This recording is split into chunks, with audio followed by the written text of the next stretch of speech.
Thank you. Is this working? You guys good? So I'm Mike Heiser. I'm the supervisor of clinical engineering at Middlesex Hospital in Connecticut. Hi, good morning, everyone. I'm Bianca Wyman, and I'm a clinical engineer at Middlesex Hospital in Middletown, Connecticut.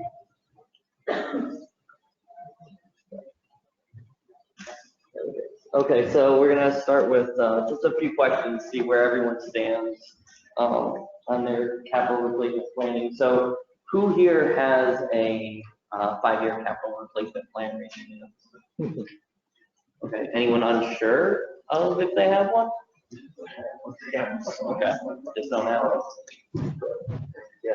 All right, so who evaluates their medical equipment for replacement and capital? Yeah, on an annual basis, not necessarily on 5 year. Okay, just about everyone does. Do you have a standard process for prioritizing that replacement? Okay. What about the no's? Raise your hands. Okay. Good enough. So Middlesex Health is dedicated to providing the highest quality care for our patients. We're a member of the Mayo Clinic system, or their clinical care network. So that means we partner with them on different initiatives, and we have access for our patients to actually get second opinions through them, which is great for our patients and also for our physicians. We're a 229-bed hospital. We're 5 times in a row magnet hospital. We have 3 urgent cares, 3 family practices, 9 primary care offices, 2 off-site EDs, 2 cancer centers, an off-site surgical center, 7 rehabs, and nearly 11,000 active unique assets between all of that. It bridges pretty much from the center of Connecticut all the way down to the south of Connecticut. So furthest points are about an hour and a half from each other. So we report up through IT. We're known as clinical engineering in our hospital. I'll start with the farthest on the right there. We had an Employee of the Year this year, so we're extremely proud to have that and be recognized from our department and the relevance that we provide. But overall, throughout the hospital, we handle the clinical equipment through biomedical engineering. We're actually also responsible for PACS, so clinical imaging reports up through us. Radiology engineering, just general vendor management for equipment contracts, things of that nature goes through us, as well as sterilizer maintenance comes through us. Stop forgetting about that. There it goes. All right. Also, sorry about this. We have to switch the microphone. So I'm going to take you through the summary of what we're going to talk about today. I will review. So I'm going to talk about why it's important to plan replacement. So I'm going to go through some research that we did to see what some other places are doing, what other organizations develop for themselves, or from other institutions, and I'll take you through some examples of that. And we're going to talk about what we previously did at Middlesex and why we had to change it, why we wanted to change it, and become better at what we were doing, and what had to be done throughout that process. We're going to give you details on that process and then talk about some of the hurdles that we have to face, the challenges that came our way throughout that changeover. There were some unintended benefits throughout that process, and so we're going to enlighten you on those as well, and might come across those, and our next steps that we want to continue. So first, why is it important to plan replacement, right? So something that should be obvious to all of us, we want to meet the hospital's clinical need, right? So as a standard of care might change, we should appropriately change our equipment to meet that standard of care. If our devices are old and can't meet that standard, that should be something that should be included in the replacement.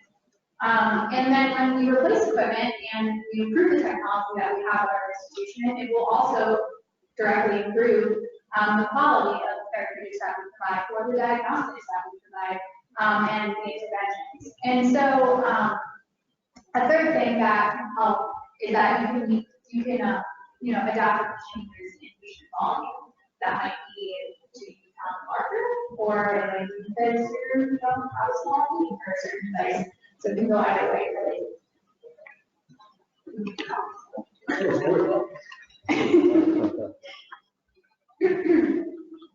Hope everyone enjoyed the presentation. So another thing that we need to consider for why we want that placement is because we can meet hospital managerial needs. So it's not always about protocols and terms, it's about administration and your managerial side. And so one thing that we can do when we replace equipment is that you can actually increase your operational efficiency and even your output. And so another thing is that there may be compliance standards out there that you need to be able to meet, and that may involve having to replace your equipment in order to meet that compliance regulation. You can increase your ROI. And additionally, something that some people might not think about is staff morale and retention rate. So, there might always be a doctor, a clinician, staff member that gives you a certain part of our time because of the specific device that you have. And they may go to the extent of, complaining to your administration about it. And so in order to not let it get to that point where they're frustrated, where they complain like that, you can plan for replacement so that doesn't happen. So there's some common problems that typically can be found that show the need for capital replacement planning.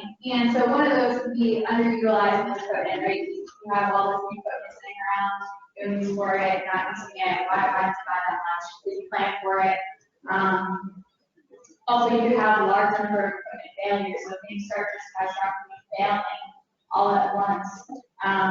Could be degrees, could be other things, but if you're looking at these things in advance and planning them, hopefully you're reducing that from happening. You've got some clinical use errors and non-standardized release of equipment. So if you don't plan for trying to standardize in the future, then your repairs can be more problematic. So as a goal, with capital replacement planning, you want to try to standardize that equipment so that your team can also have easier time in servicing. And also something new that you should consider is cybersecurity concerns. That's a new issue that you can contribute to and consider a factor. So there are a lot of things that you should consider. One being that you're going to need a lot of resources throughout this process. That's something that we ran into and something that is a major contribution to this process being successful in your organization. So some organizations might think that it's only involved in engineering. Some might think that it's only involved supply chain. But where we found through our research the most successful cases have been observed is where there's a multidisciplinary team. So you're having input from your nursing leadership, you're having input from supply chain, from clinical engineering, and even from executive management. So getting your administration involved. When everyone comes together at the same table, you can bring up things that don't really come up when you're doing those on an individual basis, just clinical engineering, just nursing management. So that's why, I want to highlight this, that trying to come up with something that's multidisciplinary is really set up for success.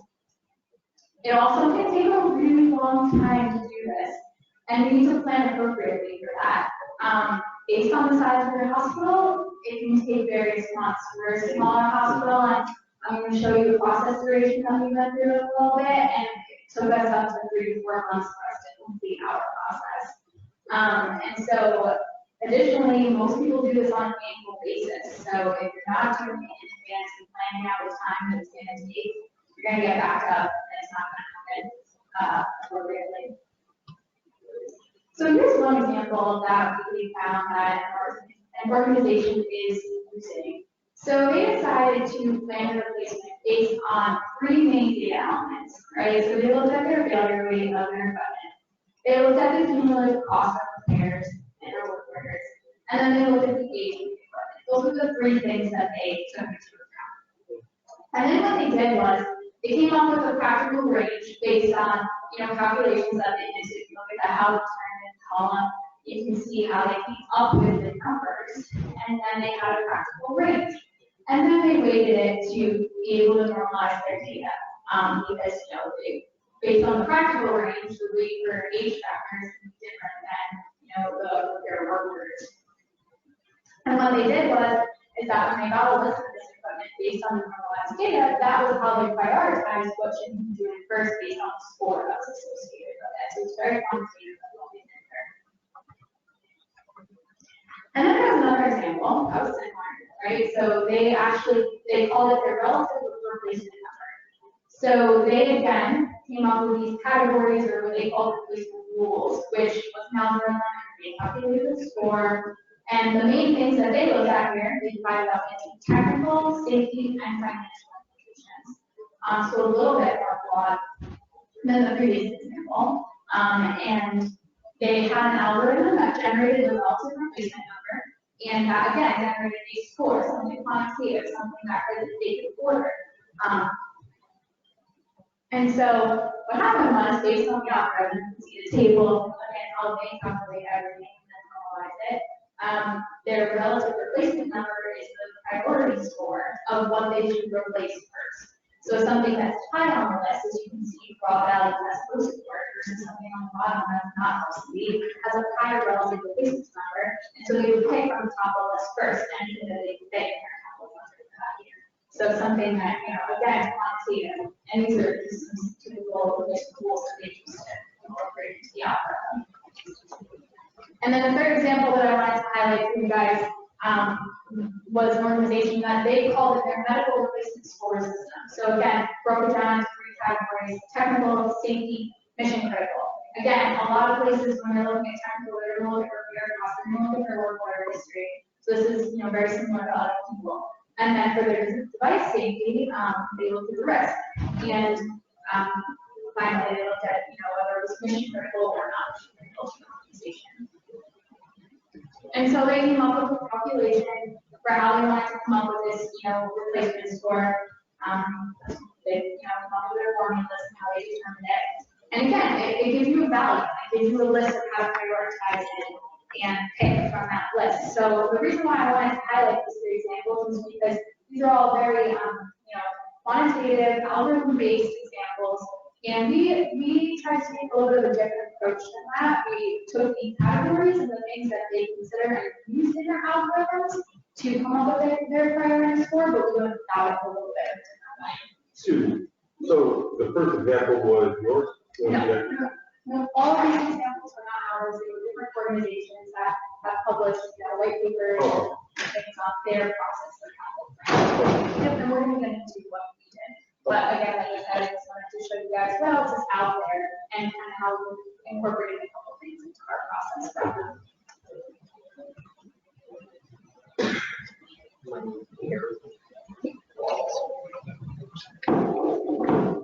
So previously what we did, Bianca mentioned, that was all white papers that were done, published, different processes, all excellent methods.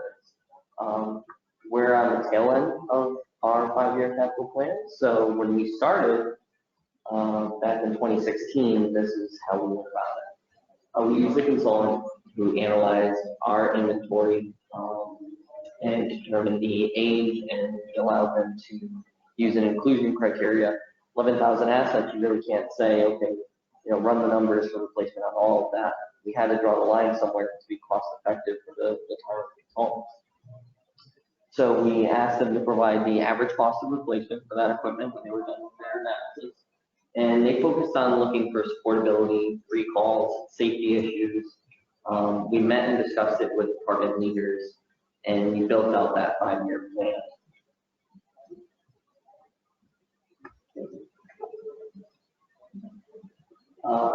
So the inventory inclusion criteria was we focused on any device, for us from a hospital policy perspective, any device over $1,000 is capital.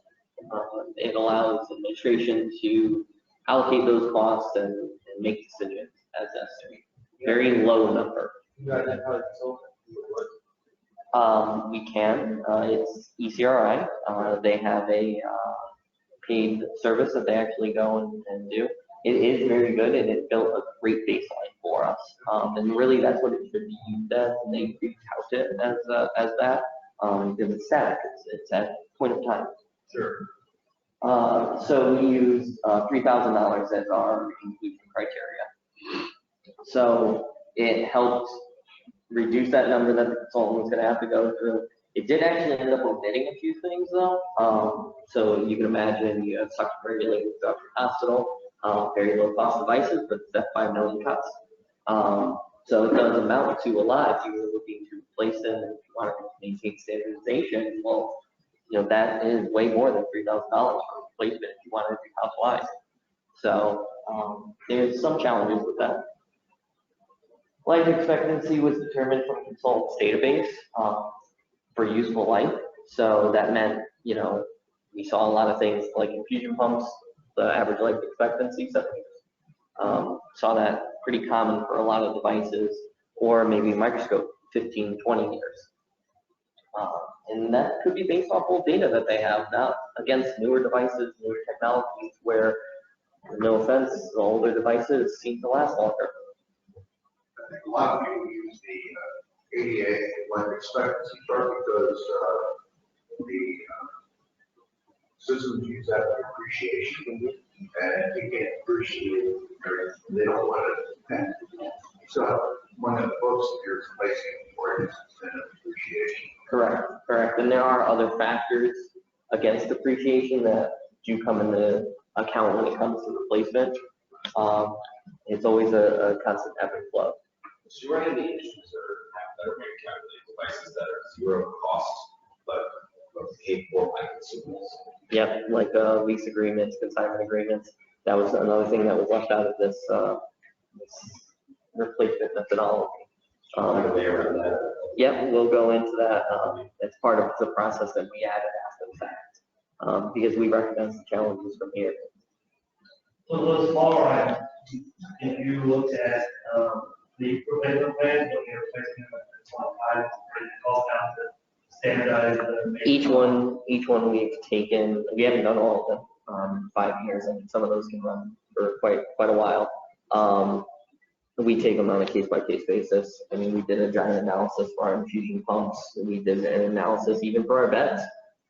Do we replace all beds at one time, or do we go and do, 20 a year? So each one has its own decision points. You said this was a 5-year plan, so is that if you made this a rolling 5-year plan or static 5-year plan? So when we did it with the consultants, it's a static 5-year plan. We've since moved it to a little bit more dynamic. So the average replacement cost is also from their database.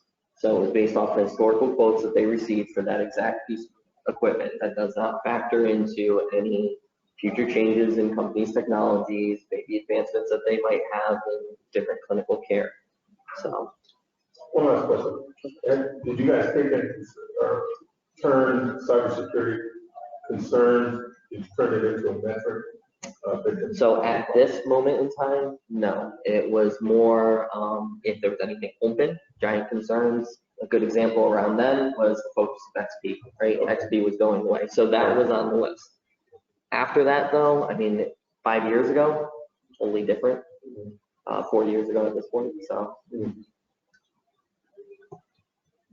So again, they focused on supportability, recall, safety issues. This was everything that they had in their database, and ECRI does a great job when it comes to recalls and alerts and notifying safety issues that are on the market. So we discussed with our department leaders and kind of review the inventory with them. We got to schedule time, meet with them, with the consultants, and give them their day in court to basically announce all of their complaints. So they talked about all reliability concerns, as Bianca mentioned. Maybe a doctor is really frustrated with his microscope. Perfectly fine, it's repairable, but the doctor is starting to see maybe 2 times out of the year. It's frustrating them. And they're vocal. They're a loud group. So we went through and we had to look at current and upcoming clinical needs. So focused on if there's any changes in standards of care out there that might have existed that we're not aware of from our perspective, or even if nursing might be aware or ECRI was where we review that together. And it was also the previous replacement plan was determined off of the strategic plan of the institution. So that really factored into more radiology than anything else. Radiology had a pretty solid plan of where they were going with their equipment. equipment, which sites were getting what. Maybe they were removing the floor over and putting CT in because the usage of that floor over was down and CTs were in desperate need in that area. So for the most part, radiology was factored in and provided that replacement plan to the group to incorporate it into this so that we had it all from this plan that we presented. So they aggregated all this data and presented it to administration, showing that pretty much in 2016 we needed $9 million, 2017 7.5, 2018 7, and then 2019 and 2020 it starts to die off. Well, even 2019 was the lowest at $4.7 million. That's the amount of capital. That's probably twice as much capital as I normally get for medical equipment replacement every year. So I walking into administration with this, they didn't really care for it. They thought that how are we ever going to do this? How are we going to break that down? What's happening with our equipment? Where does this number come from? They started to get concerned, thinking that we're in a sinking boat, and how are we ever going to aggregate this cost? There was talks about maybe let's stretch it out over 10 years, not 5 years, and can we get that far? So there's definitely a need for prioritization, and we also had to educate them on what this data came from. So there was reliability issues with the data. There was the average cost was not always correct.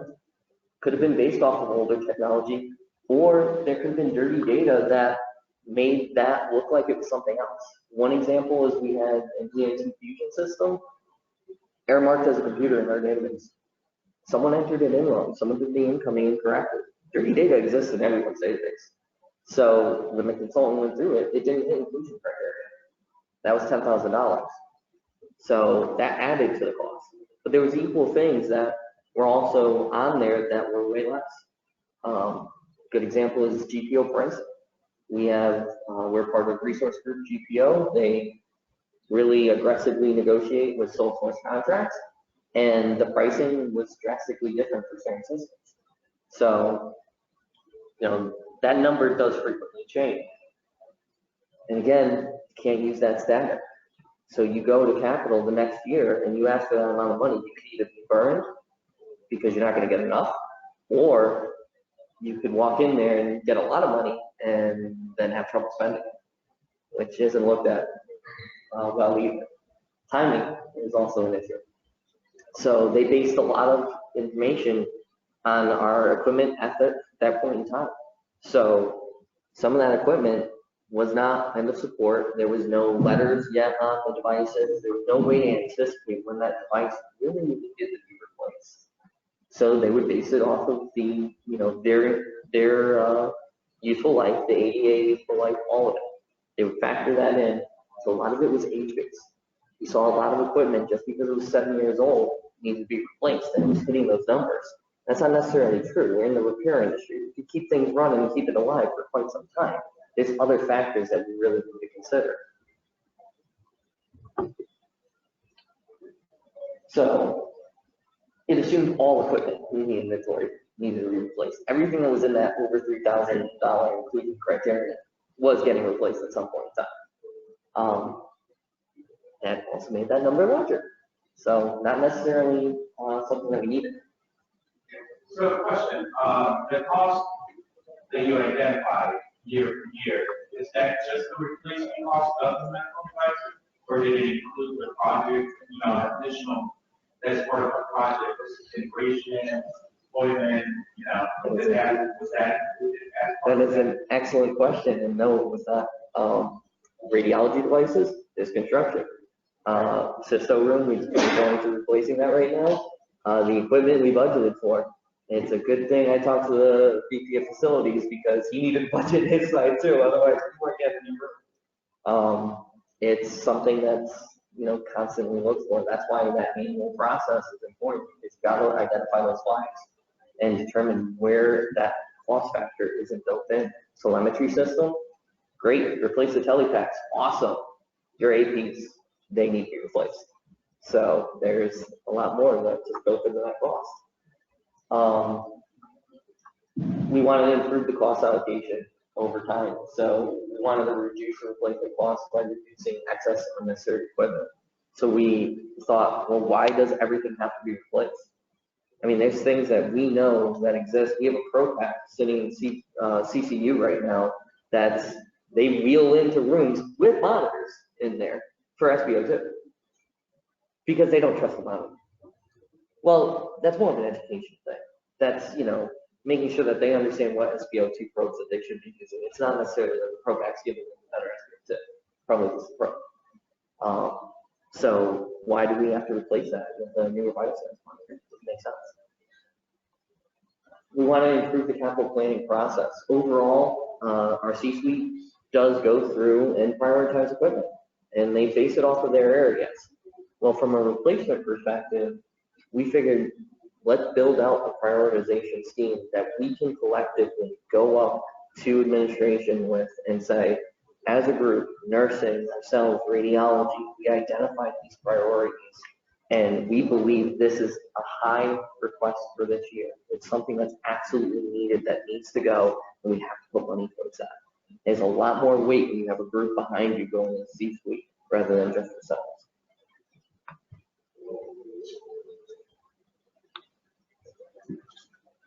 So we developed an annual process. We assess the existing technology every year. Bianca mentioned it is quite time consuming. We developed an agreed upon methodology for that prioritization. We had to make sure that everyone was on board how we were going to prioritize things, as everyone's factors were included. We identified the potential capital costs of the replacement of the equipment. So we review that list that we got from the consultant and say, okay, was that cost correct? Base it off of different areas where we can get that information. We would discuss that technology with leadership, and we would review it with them. So we have to spend a lot of time on this, and it's not just us; it's the other parties as well. I have a question for you.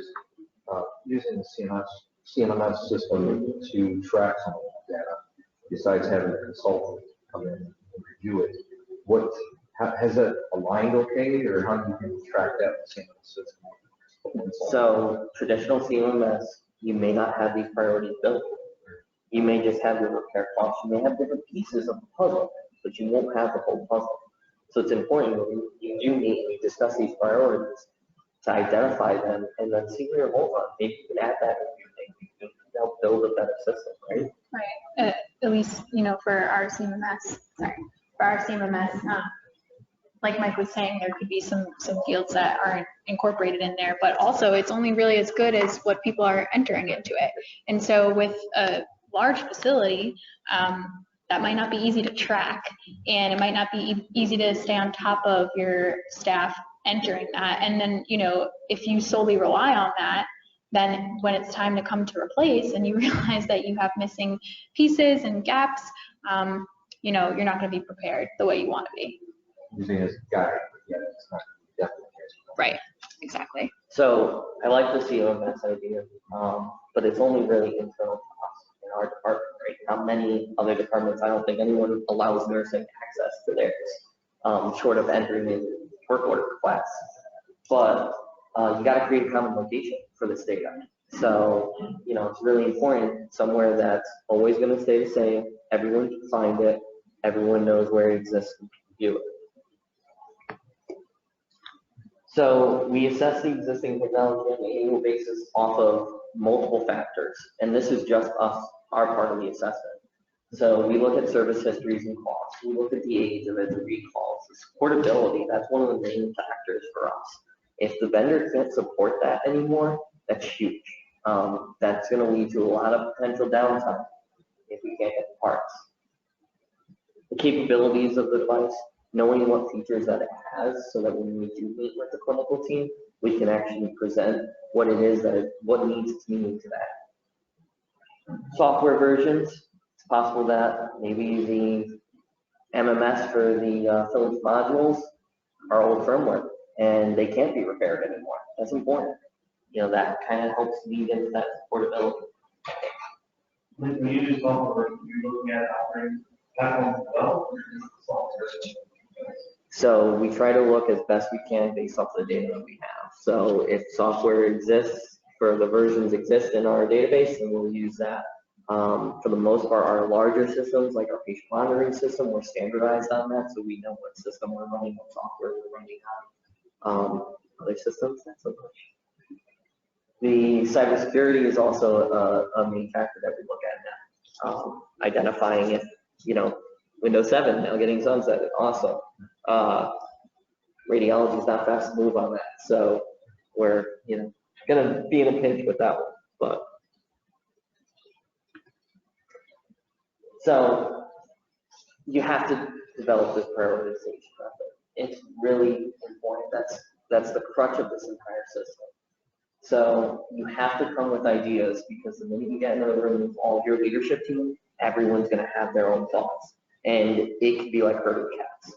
I mean, it's gotten awful. If you don't have a specified plan where that discussion is going and a start to it, then it's going to take years. You want to keep it simple, straightforward, something that's easy to follow, because when you do present this as a group to your administration, the simpler the better. They're going to have questions. If you make it so that it's easy to follow, their questions are already answered. They don't even have to ask them. So you want to identify potential capital costs of the replacements, and again, annual basis. So if you focus on what equipment you're looking at, it narrows down that list. So you're not looking at the full inventory now, we're looking at a subset. Still may be a couple hundred, but that's why the time is necessary. So you can look at third-party monthly analysis. You can reach out to your GPO, find out who's on contract, take that highest cost, gives you a ballpark range. Existing vendor budgetary quotes. If you have a vendor that's been in the house for years, reach out to them. It might be a favorite technology. You can at least still get that ballpark. Budgetary is very important, because you never know what might happen. Options might become a necessity, and might blow your budget out of the water. So it's very important to be prepared for that. And then you review this inventory and all those costs with that leadership team.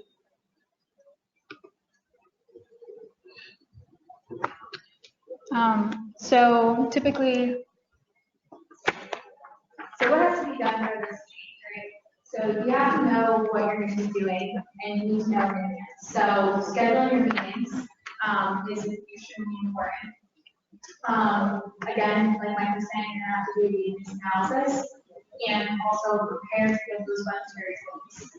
And creating a common location for your replacement information to be maintained is also important. It'll reduce the time for work in the future that you're going to have to put into it, and allow you to carry on in your future. So our goal of this entire process, right? So throughout all of our analysis, taking the market analysis, taking quotes, and looking at all the factors that we wanted to pull from what we've done in the past, we wanted to come up with a prioritized list, right? And then have those realistic budget numbers so that we're prepared in advance with something that's realistic, not using the numbers that CRI gave us off the bat that are double what we really need.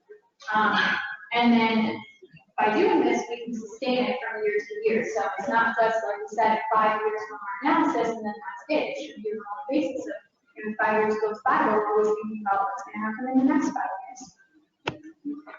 So we came up with our priority system. That was our large basis for how we categorize equipment, right? So we have our highs, and those can consist of patient safety risk. You have no parts available anymore, or you have very limited parts available. Some sort of regulatory prohibition, and part of the strategic replacement plan. So the way that we can determine that is through a couple different ways. So you're going to want to talk to your clinical staff. You need to know from them about certain patient safety risks that they're finding in their clinical environment that you might not be aware of. You, though, can find out about parts availability. You probably already know about it based on your technicians, trying to get parts for repairs. But if you haven't heard about it, it's okay to still check and to ask. You can make calls to your vendors and find out about what their stance is on how much longer they're going to have the parts available or still support the system. We've done that. That's a big part of the process to be prepared. And then you have your mediums, and those are typically they are documented for reliability or it doesn't meet your current standard of care. And then you go into your lows. And so those might be, some user problems that are passed along to you from your clinical staff. It's past its useful life, and it might be outdated. And then we have this category that we define as replace as needed, right? So they don't fall into high or low. But what we categorize them as is that they can continue to be supported unless there's a catastrophic failure. So if they fail, we assess at that moment whether it was replaced. And it's not necessarily required for daily operation. That's why we categorize it as when it fails, we'll assess it. So are you putting those as like contingency capital then, because you're not able to plan for it, you're just running that and it fails, you're reaching out for contingency dollars, what it is, so it's not really part of the 5-year plan, it's just once it breaks, we'll replace it. It's a liability of the 5-year plan. So it is earmarked there to show that this liability exists. We have a horrible year on that. A lot of people are going to be coming and asking for contingency funds. But the point of it is, and this is how we got buy-in from our clinical team, is we don't want to take that equipment away from you. I mean, they're going to be extremely apprehensive to that, right? You could keep it. I'm fine with that. That's easy to support. But when it fails, you have to make that case. And you have to ask for that contingency funds. That's not going to be us. And then we're at, and this would you, Frank, like a role of the organization. So for us, if we have 2 CT scanners that are being replaced with one supported ED or was clinic, how do you factor that in where the prioritization comes? Because for me, I may say, well, it's clinic, but then when I start going into it and then I start looking at utilization data, fire things of that nature, I need to replace the view, right? So I realize more priority to organization. the idea is that this is to give you that baseline of your priorities from a general replacement medical equipment standpoint. Builds the cost up. If you hit a threshold that administration says we cannot fund you past that point, then further discussions need to be had with everyone that you've earmarked as a high. And now you have to base that prioritization based off of exactly what you're saying. Maybe utilization is more on one. ED is more important though. And that's where you engage them on that conversation. They help build and now break out that priority and build it across to then reach out to administration. So this part of it is based off of the Correct. We'll take the strategic need, factor it in, and if we cross that threshold, then we'll go back to the table. But we're doing it with enough time ahead so that we do have that opportunity to go back and reassess it, but it's to help narrow down that broad field. Because now getting back to that table with a smaller number of people and a smaller group of inventory, it's a lot more of a streamlined conversation. You're not looking at this giant thing. So you're only getting to that if you don't have enough funds to Correct. capture all of your requirements. And we haven't had that happen yet to us. Sometimes equipment, you can take the old piece of equipment and upgrade it to functionality. Need more than facing our field markers and the wireless capability. And that's part of that, so we build out that replacement cost. And if we have a cost savings initiative during that year, this is not meant to say exactly how we're going to replace it. This is meant to build out that cost, identify what the potential costs are. And then if we get the money and then next year we identify that, oh my God, we didn't, know that this existed and we could save a boatload of money, give it back to the bucket, administration is going to be all happy as long as you're willing to give it back. And administration likes to see what we are categorizing as top. They don't know that off the top of their head. So for this, it really puts into perspective for them, what are the biggest things that are going to. And hypothetically, a large portion of that would fail because it's no parts available or it's patient safety risk or for whatever reason, around what amount that costs. So you started that chapter in obsolescence of operating systems, especially with life support network. Yep. I recommend the question. Have you started calculating into your process for obsolescence of operating systems, of the network of devices? Because I'll be honest with you, I've went through all the time, I've got devices that are still trying to be sold to us with XP or Windows 7. Yeah. And Windows 7 goes out here in January. So it's like, That's part of that end of supportability, right? We're outside of the support range now. That falls into that high category. I don't care what the cost is. If it's gonna bump us over that number, some of then that stuff it's very expensive. doesn't hit its end of appreciation. And it won't. And that's a mistake that was made. And everyone in the administration is gonna have to be aware of that. Cybersecurity is a major issue and it's coming up quick. And that's gonna happen. And the risk is, do you want to be more cautious with your depreciation, or would you rather be more cautious with your PHI and possible risk of infiltration? So the risk exists, and it has to be an administration call on where they want to allow that risk. That's not for our department. That's not for it's a group decision. It's a group decision, right? It involves risk, it involves quality, it involves us, it involves radiology, IT. Right. The risk assessment is where it's going to lie and go against it. You know, I think most everybody now, if it's not, the nice thing about this is it starts that conversation, right? You found out that information, and now you can bring it to the table, and they will drag everyone into that room. They will find time for you. That has a $400,000 price tag. I need to know. So it's important. So have you ran into a situation where you did replace the light they thought system, but based on the people who you work on again?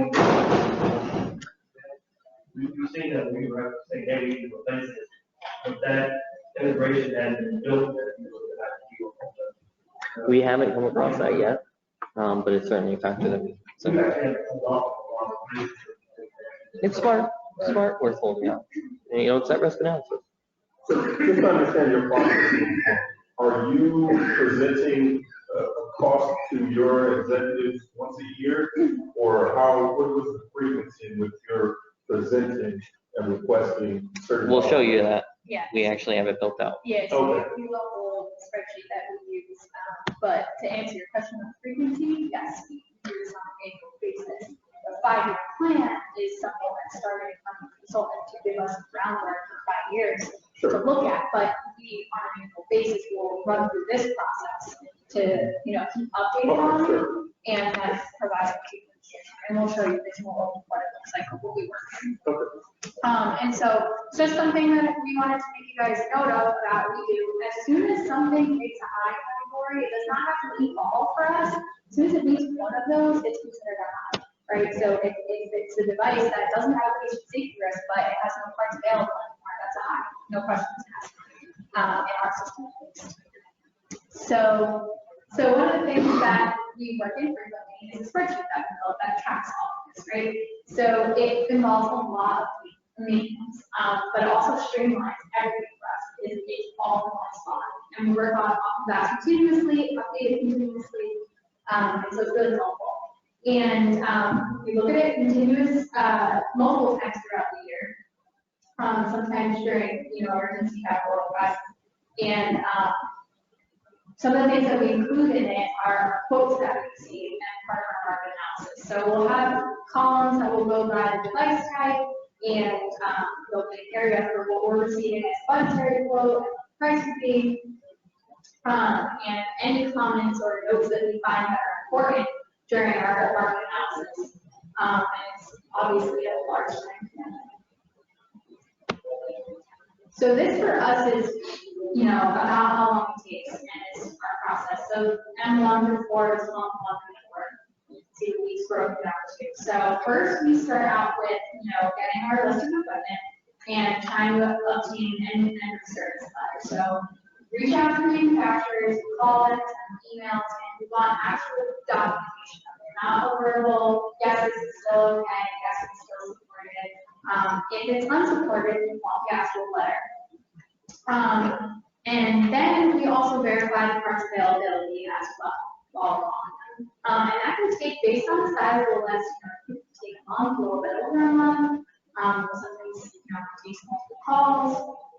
And at the same time, we complete our market analysis so that both are running together at the same time, obtaining all this data, putting it into the spreadsheet, recording everything that we can find on these devices. And then we start to meet with the department directors. So that involves scheduling meetings in advance, and we break it down by, each director. So it's not all together, it's one by one individual basis. Show them their list that we have, and we run through all the data. And it's a conversation about, the problems that they're having, but we streamline it into our priority system so that they're not giving us opinion based material on why they feel something should be prioritized and replaced this year. We categorize it with them right there on why it should be high, low, or replace this year, so that they're aware of how we're categorizing it as well. We're on the same page. And that takes a while because we have a decent number of directors that we have to meet with.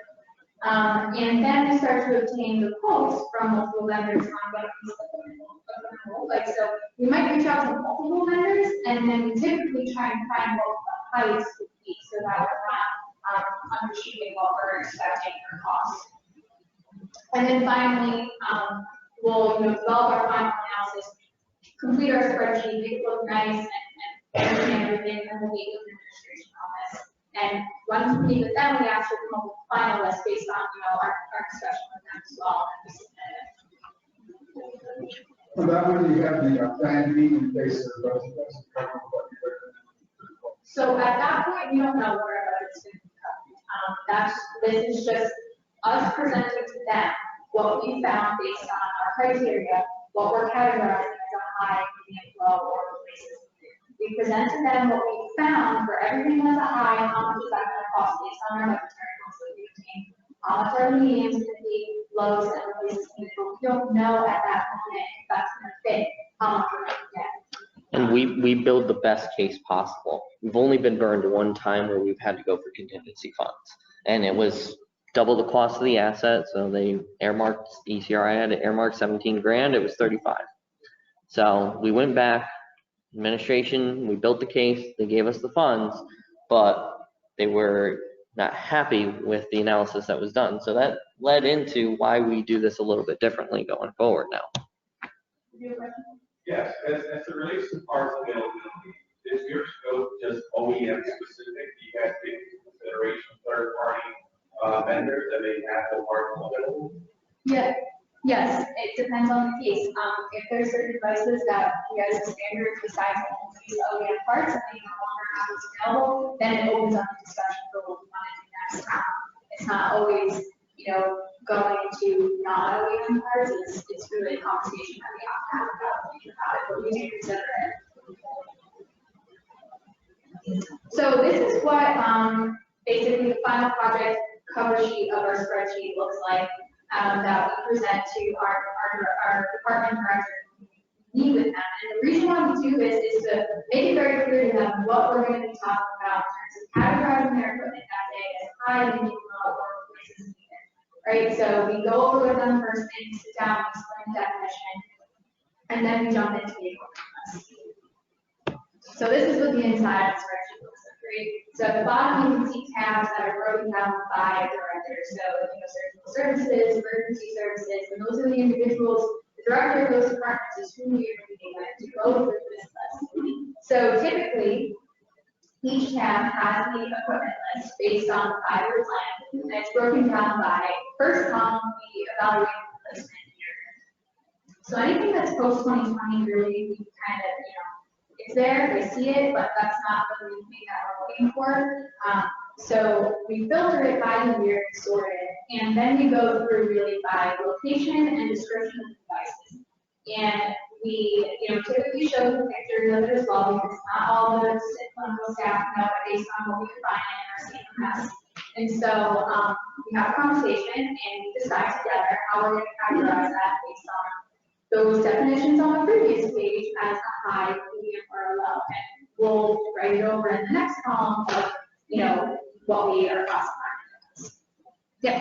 How do you address major capital requests across many departments, i.e., pumps, last time monitors, that won't have a single director to make that decision, but it's more of a hospital or system-wide? So we have a bucket called nursing administration that we use. We review it with the director of inpatient nursing. So we have a specific director that handles all of inpatient, and we'll focus that conversation with her. Before that, it was with the CNO, and we would meet directly with her. We talked about pumps, we talked about vital signs monitors. It's a small list because it's a large number of equipment, but it's a one individual category or two individual categories. So it's a brief conversation, but. So we assign the priorities accordingly based off of that scale that we have. We look at the year that it was last reviewed and we add that in for consistency. So this is a live document. We use Google Spreadsheets. This keeps running every year. Everyone has access to it. We are the only ones with edit privileges, so no one can go changing anything. It only gets changed when we meet. We add in those years so we can keep track of it and find out what that decision was made 2 years ago or a year ago. And we can carry that forward because people aren't going to remember all the time. A lot of things happen in a year. So we add in the notes and we make sure to specify what that conversation was. Maybe there was a conversation from the nursing director in surgical services with a doctor that said, I don't use that microscope anymore. And then a year later, that doctor goes screaming up to the CEO saying this is garbage equipment. Well, you said you didn't use it. So thanks. We'll get right on it. You got it, Doc. So the final product, what we present to administration, is an aggregated cost analysis of everything that we've prioritized. We built formulas so that everywhere it shows up in the different sheets and the different categories, it automatically populates it. So it's not something that we're tallying up all the time. It just grows. And underneath it, we typically detail out the priorities. This is an easy one page that we provide to our administration that they then see, and they only look at those high categories, but they do look at the other ones to identify where their liabilities exist. So at some point, you have a deeper dive in this that say for rehab services, you have a 1 through N priority. Yep, so we're easily able to go back to that other spread, this is just a sheet on the spreadsheet. So we go back to that other tab. We have it filtered to whatever they want to see. If they want to see the mediums, they want to see the highs, filter right down to it. We can identify it right there. So it helps with the continuity of conversation between everybody because everyone's seeing the same thing. So when we give this to the CNO and she's asking and questioning some of her devices, she talks to us, she talks to her nursing directors as well. The nice thing is when we added in the pictures, we're taking pictures of the devices in the environment. So if it's something that always lived in a corner and that's why it's replaced as needed, guess what? That picture is in the corner. Right, and one of the things that, from experience that we went through recently, if you show them this at first, they were asking us, if they look at a line item, they're like, oh, that's a large amount. Can you show me what's in that medium category and why is it so high? I want to see that so that we're prepared. So it's something that we look back to, and they might ask us when we're in the mediums, what is on the cusp line? What could, very easily to go over into high, they want to see that. So this is summary so that they can see big picture, and this is definitely what we start off with, so you don't scare them or use them, but a lot of times it does lead into it. They still want to see details and talk about it. Right. It's a self-made pivot table. Google doesn't do pivot tables well, so we just built it out, showed it based off of what we know that Excel is capable of. From this, eventually you can ascertain that your medium category is eventually going to be your high, so maybe you want to start chipping away at medium early. Which typically when we have excess funds, if we are under budget and things, we will always take that back and we will ask them, do you want the money back or do you want us to proceed further down that list? Because they will propagate up at some point in time. So if they want us to move forward, then we'll just carry those funds down and continue replacing what we can. So some hurdles that we face, it's a large amount of data, right? There's politics involved. We have a looming deadline every year. It seems to move up on us. and scheduling meetings is god awful. Yeah, I was gonna ask, where do you all, place, like, the wish list for the departments? Do they have to go to you, or do you all, come together to the BOD and present your wish list and what you all came up with at the same time? So both. Wish lists do come through us so that we have visibility on them. We don't have approving authority on it. We just have knowledge of it. So this way we can help discuss it with administration. But we do this separately. So when it's brought to administration, there is your replacement and then there is your new request. So it's completely separate. Anything that is a new request, they're replacing something else, we typically do factor it into here and we spell out the reasoning why, enter the comments as necessary. Oh, I'm sorry, and I think somebody may have asked earlier, but at what point or how do you proceed forward on devices, say for laboratory, where it might be more cost effective to lease versus buy? Do you have a spreadsheet or formula that you plug in? So we throw the cost on here. So the cost is earmarked as replacement, and that cost most likely is high. So it's typically, okay, we got this giant line item, and we will call out that line item when we're presenting it to administration. We're presenting it with ample time before the capital budget is approved. So if we earmark it, it's typically a conversation of what can we do differently. We are not going to want to spend that cost, or can you find ways of savings? If they're okay with spending that cost next year, but we find ways of saving it during the year, they're perfectly happy with that too. It's going to be a question of how much money we're going to get back then. We've had that with our ESUs. There's a lease-based program that we can do with consumables, and we ended up spending half the amount of money for replacement of our ESUs because we bought some and leased the others. And we were able to give those funds back. So large amount of data, some dirty data exists. So an example of the dirty data is we have a Navigator gamma ray detector system. This is exactly what I mentioned before. They earmarked it at $19,000. It's actually $35,000. So you can see the discrepancy. We have two devices that were marked correctly or relatively close to correct. And then we had one that was drastically different. There is no difference in those devices. And the only description was the UMTNS that we used. And I don't know how it led to that, but it exists. So that's why this line-by-line analysis is important. So I didn't see anything about our ROI with justification. It seems like the justification part of it, but yet the ROIs could be included to that. Correct, and ROI is earmarked as a medium for us. Highs are typically those major concerns.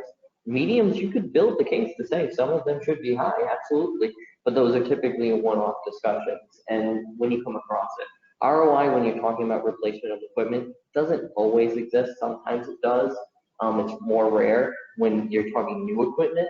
There's definitely a possibility, but there could be new features that could be existing with, maybe your ventilators that's not built. You never know. At, like, justifications and reactive types of and then the ROI would be like proactive things, a presentation matter or opportunity. That's how I'm looking at it. I don't know if that's kind of more ROI, I'm looking at it in terms of an investment, right? Return on your investment. So strictly you're bringing in maybe new billing capabilities, or maybe you're changing the monitors from vital signs monitors to physiological monitors on the unit. This is now going to be a monitor floor. So there's investment opportunity there, right? But that's always that one-off discussion. That's why it's marked as a medium for us, because it could pop up to a high if we have enough buy-in from and at that point, administration is getting into the conversation, because there's a lot more that goes into that. There's operational increases. They might have to staff differently, different nursing staff. There's a lot of discussions that revolve around that. And the equipment is just a piece of the puzzle. So politics, that's kind of part of it. This is where it leads into. The department directors, they'll have more stake in anecdotal user problems than anything else. So, doctors could be saying something, maybe their nursing staff is saying something to me. It's always failing. It's never functioning. We pull the work orders and we show, well, it's because they're not using it correctly. Or, we try and show them. So, correct. So they may not see that bigger picture. So initially politics was tough to get over. That's why we brought them to that table. We went through this prioritization scheme together. We built it together to make sure that they were on board with it and they understood where those were going to fall in and what an anecdotal user problem is versus what a documented evidence-based problem is.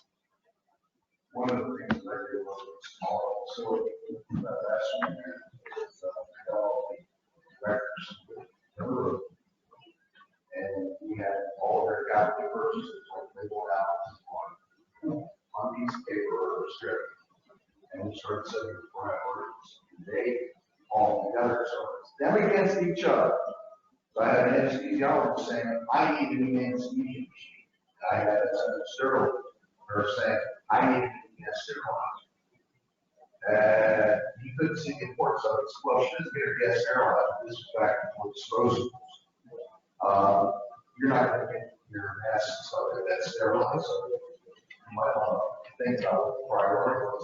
When everybody sat there talking about what the priority was for the mission of the hospital, they all of a sudden decided, well, maybe it's important for heat for my apartment, but it doesn't really quite affect as important for the hospital. And that's why we built this out as a live document right there. You're in a big organization that has multiple hospitals. Yeah, it's a lot more difficult, but the live document does help because it's at least a common place where people can go and look. You know, as you said, it helps when people see that and they see that mission, they see the broader scheme of things. Even in larger organizations, it's more of an encouragement that you're trying to get them to go and see that. And you may need administration's help with that. And that's, you know, we are a small institution. It does play to our benefit being that. Yeah, so moving on. So another hurdle that we face is scheduling, right? Is this a joke? No, it's not. So there's schedule. Where am I supposed to spend my time? Where to meet with somebody? So in order to do this, we do it in advance. So we take our time to schedule these meetings out weeks, sometimes months in advance, just to get that time on the calendar, because as you can see, these people are busy. So do this in advance if you need to find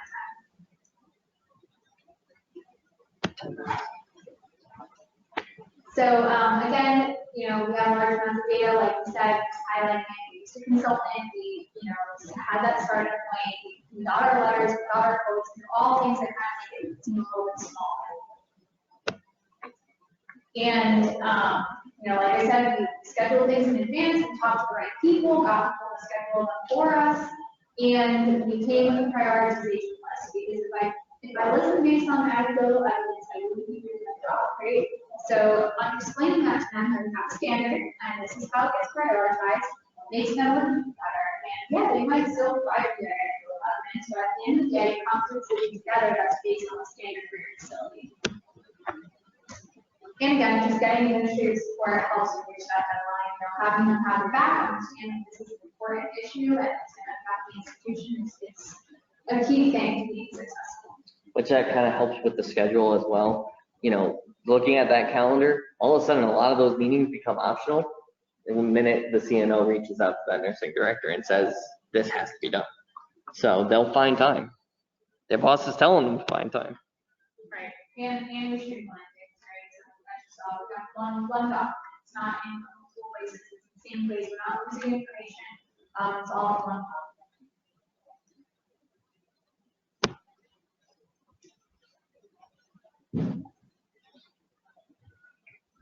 So reasons why it's important to get involved in this process is it shows the relevance of your department. It'll help arc your department up and bring you to the table. So the data that you have at your disposal is perfect. You know, administration may not always be leveraging that. And that's going to help. That'll help the institution. So, you know, getting a seat at the table is huge. They're going to give you a lot of trust and they're going to look to you for advice, as Ian mentioned earlier. They're looking to you to give them the answer. You may not always be able to provide that answer, but you can maybe lead the discussions together. And it allows you to be more prepared for the future too, knowing your inventory. You can have a hospital system like our PFT system just went down and company no longer exists. Well, now, yeah, see, a lot of people got to inspire, I guess. you got to buy a new one right away, and you got to identify those costs and where they're coming from. And being able to talk to administration and say, when was this earmarked, helps, because now they know. Because yeah, it might not have been its depreciation cost, but there's something we can do about it. So it's going to be a liability that's going to exist on books, but now they know when it was scheduled to be replaced. If it was coming up, maybe 2 years, a year, it helps them. So one word explains the most important thing that's needed from this is trust. You know, gaining their trust in the C-suite is massive, and it's invaluable, because now that you have been buying into what you're selling, they're going to come to you more often. They're going to ask your opinion of more things. You might find out that that Da Vinci robot that exists in your OR is getting replaced that year, and it's only happening in secret discussions with the doctor because it has to happen. Knowing when those deadlines are coming up, it's priceless, right? And even then, you might be able to factor into that conversation. They trust you. They trust to reach out to you and ask your opinion of things. You're going to add value. You're always going to add value. So some next steps for us, you had mentioned the CMMS system before. You know, we base this all off of a spreadsheet that we were provided from our consultants. So we kept that running, and it was more spur of the moment. It's the best way to go about it. We didn't have the priority scheme built. We didn't have any of that built. But for us, we put that in the CMMS system. It'll help us better track of it. We can run easy reports every year. It'll make our job a lot easier and keep on building that year-over-year data a lot more easily. So we also want to perform this process on an annual basis, which we are already doing. So review past decisions, make adjustments as necessary. And it's always a constant conversation. So preliminary work, going into those meetings helps drive those conversations. Performing walkthroughs of the areas is huge, because you're finding that equipment in the corner, taking those pictures, bringing them to the table. And that replace as needed category, we rely heavily on that. It does show a liability, but it's bought in from the staff. So it's something that allows us to set a large sum of money aside that we're not asking for. And we probably aren't going to need, in all honesty, because it's so rarely used and it's a nice to have. They don't need it to actually do their jobs. And we're not the ones telling them that. They're telling us that. So it's coming straight from them. It's all about it. So the second bullet is performing the walkthrough.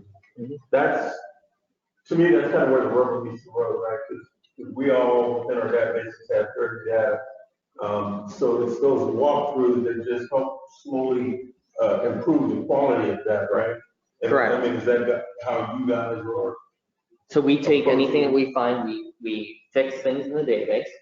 But it's also, you know, we could decide to retire it right there on the scene, but we make them part of that conversation, because it is a cost savings to us. If I don't have to go and PM that anymore, that's going to be a cost savings.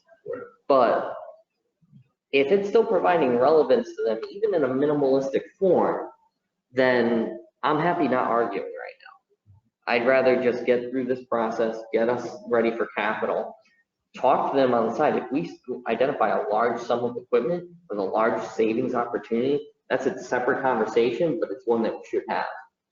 So are these walkthroughs that are referred to a part of the scheduled service, or so these are separate walkthroughs? This is part of the process. This is us going through. It's not the technicians going through. We'll walk with them if they tell us where they know of things. They're our eyes on the ground. But for the most part, we're going through, we're grabbing the pictures, because we're sitting at that table. We want to be able to show them the picture, show them exactly where we found it. So Florida, so that is going to, you know, because we all know the book to floor, floor to book method. So this is definitely where that floor to book is, where you're capturing a lot of the information. Correct. And it exists in the database. It's there. It was incoming maybe 10 years ago. But it's an active. Right. Right. Do you use the walkthrough as an opportunity to talk about clinical protocols and clinical workflows and such that maybe change things that have perhaps only cursory touch to data looking at CMMS. It may not have to do with any of the data on CMMS. Do you take the opportunity to glean that information during the talk? Yeah, so we found a lab analyzer that was used in the OR years ago, and has been used since. Maybe it's been dormant for 5 years, but it was always getting PM'd.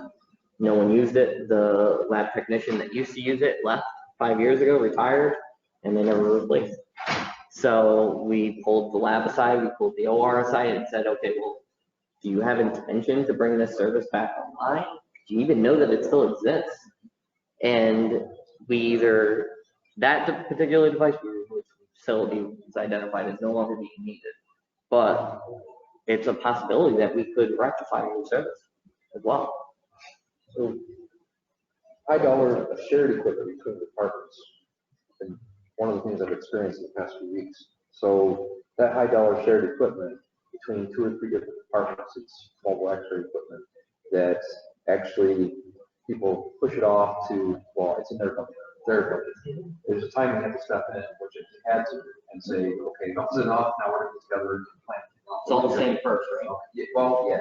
So it doesn't matter whose department, each one of them has a stake in it, and each one of them should be building that justification for it. So, that's part of bringing them all to the state. Yeah. And it helps. This is a standardized process, everyone knows it, and everyone can help build that justification. So, it looks like we're running short on time. That's the answer. Sam, we go. So, forget that. So we were gonna ask you guys,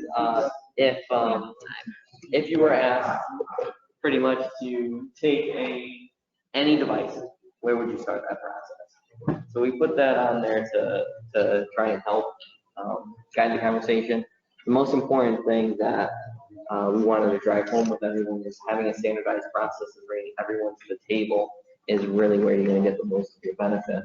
And having buy-in on that alone is huge. That'll drive a lot more things. So. Any questions? Any other questions?